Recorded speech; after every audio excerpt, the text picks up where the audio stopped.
کیا نیا پاکستان بہتر ہے؟ ہاتھ کھڑا کیجئے گا، ہاتھ نیچے کر لیں. آپ کی نظر میں کیا پرانا پاکستان بہتر تھا؟ اپوزیشن بار بار حکومت کے خاتمے کی تاریخیں دیتی ہے، احتجاجی تحریکیں چلانے کا اعلان بھی کرتی ہے، مگر اپوزیشن جماعتوں کے اپنے اندر اعتماد کا واضح فقدان نظر آ رہا ہے.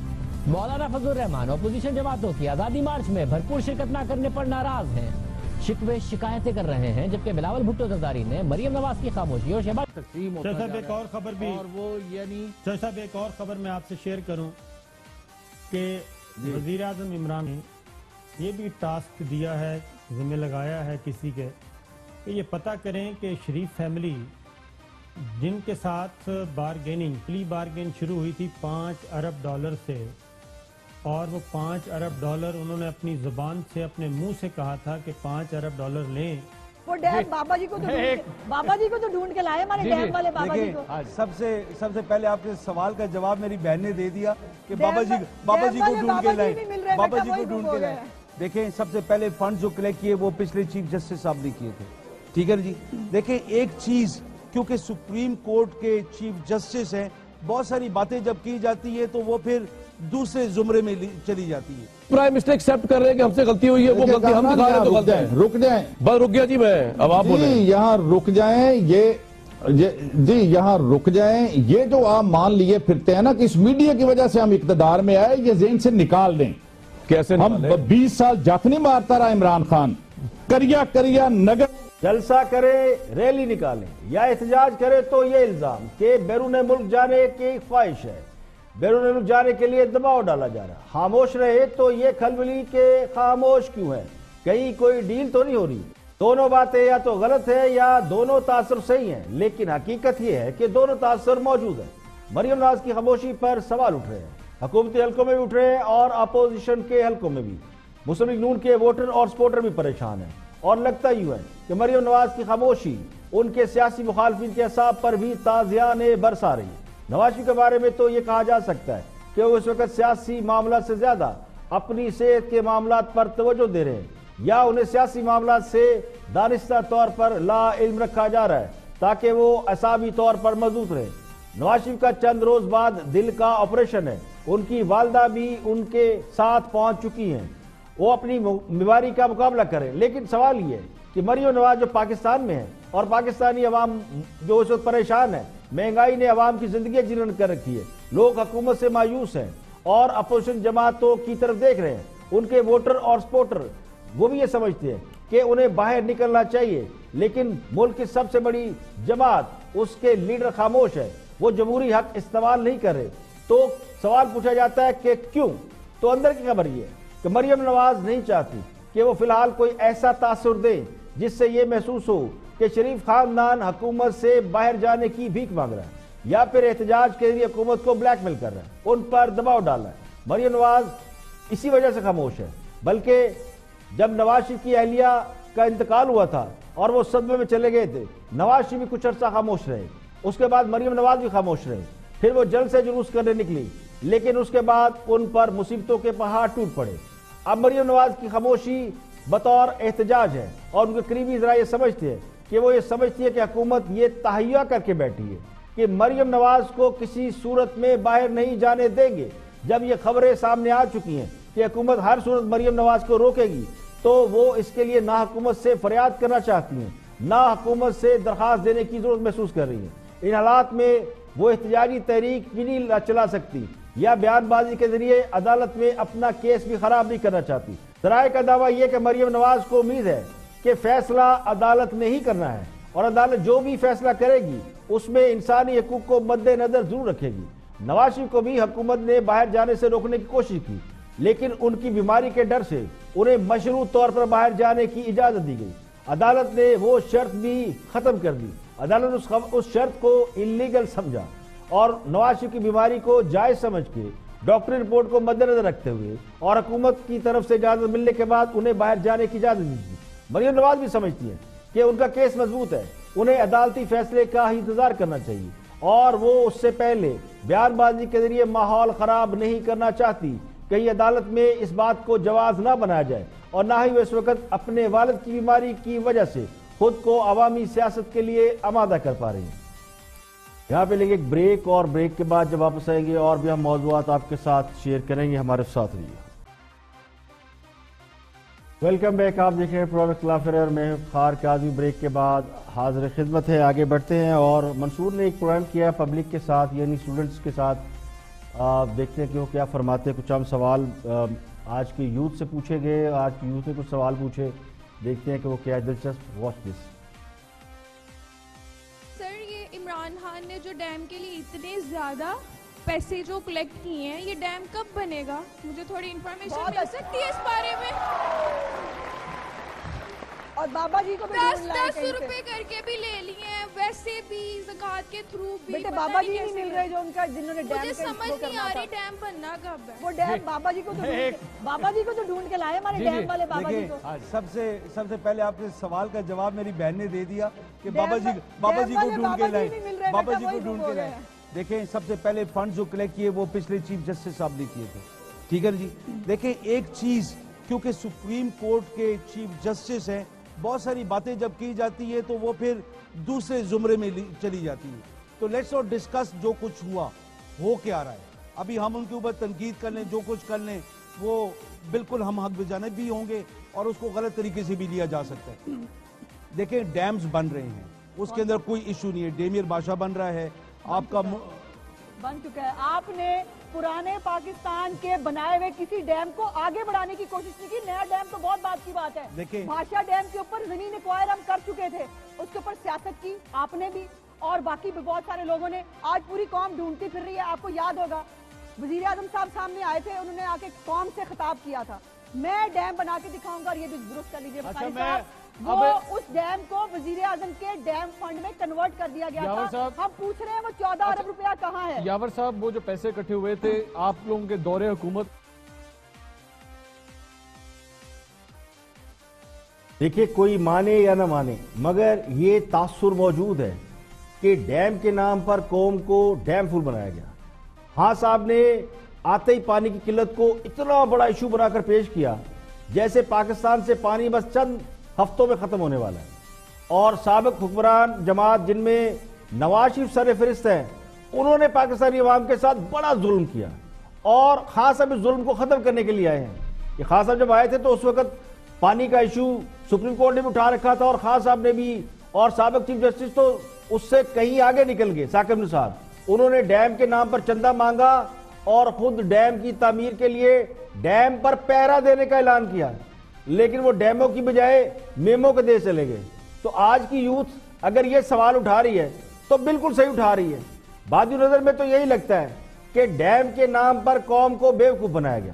کل تک جو ڈیم خان صاحب کی ترجیحات میں تھا، یعنی اس پہ بہت شور ہو رہا تھا کہ ڈیم بناؤ اور پانی کا بہت بڑا مسئلہ ہے، وہ اب مسئلہ کہیں دور تک نظر نہیں آتا۔ اس کا ٹھیکہ ایک حکومتی وزیر کی کمپنی کے پاس ہے، جن کا دعویٰ یہ ہے کہ وہ خود اس کمپنی سے عملی طور پر الگ ہو چکے ہیں، حالانکہ ان کے سارے کاروبار جو ان کے حکومت میں آنے سے پہلے تھے ماشاءاللہ اب پہلے سے زیادہ ترقی کر رہے ہیں اور سرکاری ٹھیکے پکڑ رہے ہیں۔ تو مسئلہ یہ نہیں کہ ڈیم بن رہا ہے یا نہیں بن رہا، ڈیم تو اپنی رفتار سے پہلے بھی بن رہا تھا اور شاید اسی رفتار سے بن رہا ہے، لیکن اب معاملہ ٹھیکیدار کمپنی کے پاس ہے۔ مسئلہ تو اس ایشو کا ہے جو اس وقت یہ تاثر دیا گیا کہ فوری ڈیم نہ بنے تو پیاسے مر جائیں گے، ان کی ترجیحات میں سے ڈیم کہاں گیا؟ تو یہ ہوتا ہے جانے والوں پر الزام کیسے لگاتے ہیں۔ تو ثاقب نثار چلے گئے تو اب یہ مدعا ان کے سر پہ پڑ گیا۔ اب اسی پروگرام میں منصور علی خان نے آن دا اسپاٹ اسٹوڈنٹ سے یہ پوچھا کہ نیا پاکستان اچھا ہے یا پرانا، تو اس کا جواب کیا ملا وہ بھی دیکھتے ہیں۔ اچھا جی، آپ لوگوں کی نظر میں کیا نیا پاکستان بہتر ہے؟ ہاتھ کھڑا کیجئے گا، ہاتھ نیچے کر لیں۔ آپ کی نظر میں کیا پرانا پاکستان بہتر تھا؟ ووٹنگ۔ اب خان صاحب کا الزام یہ ہے کہ میڈیا ان کے خلاف سازش کرتا ہے اور لوگوں کے منہ میں زبردستی مائک ٹھوستا ہے۔ تو اس کلپ میں اگر آپ دیکھیں تو کسی کے منہ میں زبردستی مائک نہیں ٹھوسا گیا، لیکن بچے اپنی رائے کا اظہار کر رہے ہیں۔ تو زبان خلق کو نکارہ خدا سمجھے، رائے عامہ یہ بتا رہی ہے، رائے عامہ ظاہر کر رہی ہے، اور بقول اس پروگرام کو کنڈکٹ کرنے والوں کے تقریباً 80% سے زائد اسٹوڈنٹس یا یوتھ کے خیال میں پرانا پاکستان بہتر تھا۔ تو یہ حکومت کی آنکھیں کھولنے کے لیے کافی ہے، لیکن چونکہ میرے محبوب وزیر اعظم اور وزراء کا یہ دعویٰ ہے کہ وہ تو ٹی وی دیکھتے ہی نہیں، وہ اخبار بھی نہیں پڑھتے، سوشل میڈیا انہیں اچھا نہیں لگتا کیونکہ سوشل میڈیا ان پر تنقید کر رہا ہے، تو پھر انہیں حقیقی صورتحال کا اندازہ کیسے ہوگا؟ اب حکمران جماعت کے ووٹر اور سپورٹر یعنی تبدیلی کے خواہش مند خواتین و حضرات کو یہ چاہیے کہ وہ اپنی لیڈرشپ کو یہ بتائیں کہ حقائق کیا ہے اور گراؤنڈ ریئلٹی کیا ہے۔ کبوتر کی طرح آنکھیں بند کر دینے سے خطرہ نہیں ٹل جاتا۔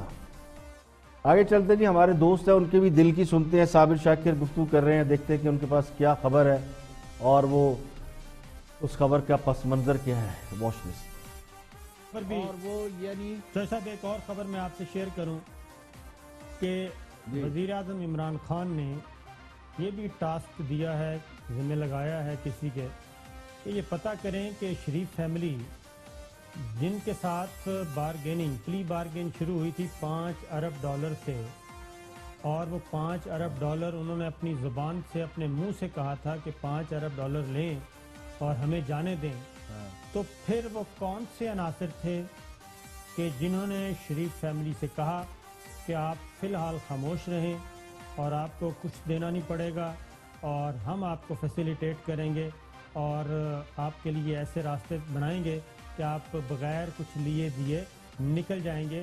وزیر اعظم عمران خان نے یہ بھی ٹاسکنگ کر دی ہے کہ جناب پتہ لگایا جائے کہ یہ $5 ارب تو اپنے منہ سے کہہ رہے تھے،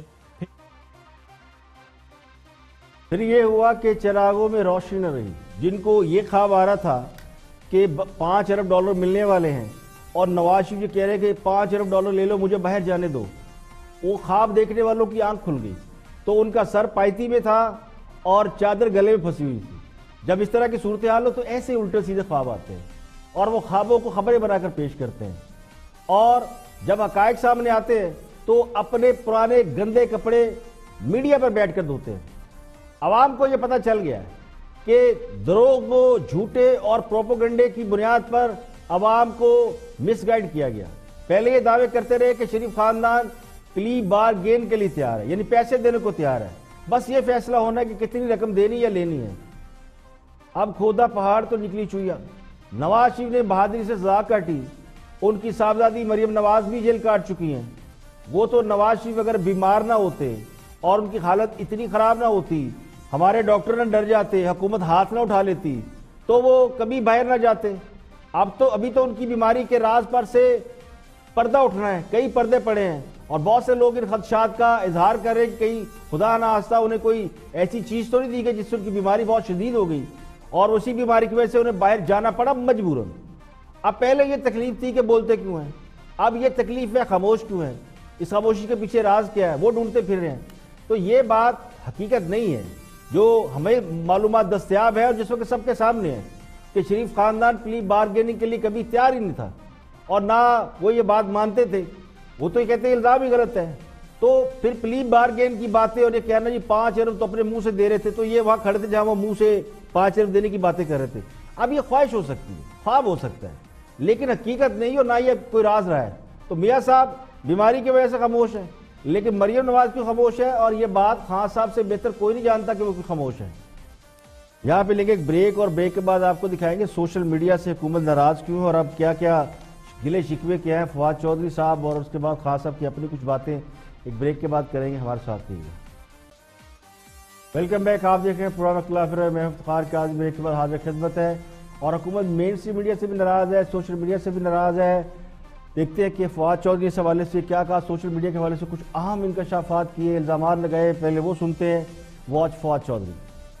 اور پی ایم ایل این جو آپ نے رولز بنائی، یہ پیکا ایکٹ 2016 کا حصہ بنا 2016 سیکشن 22 کا اس کا رولز اس کے حصہ ہے۔ سیکنڈ بات یہ کہ رولز پارلیمنٹ میں ڈسکس نہیں ہوتے، رولز اس لا کے رولز تو ابھی بنائے آپ نے، رولز ابھی بنائے، رولز پارلیمنٹ میں نہیں جاتے، رولز تو سب آرڈینیٹ لیجسلیشن ہے۔ دوسری بات یہ ہے بریلینٹ آئیڈیا واز اٹ کہ ہم یہ والے قوانین بنا دیں تو اسی میں لکھا ہوا ہے 22 میں۔ دوسری بات یہ ہے کہ دنیا میں کہیں پر بھی اب یہ سوشل میڈیا ان ریگولیٹڈ نہیں ہے۔ یہ مطالبہ کہ سوشل میڈیا ان ریگولیٹڈ ہونا چاہیے، یہ تو ویسے ہی غلط ہے۔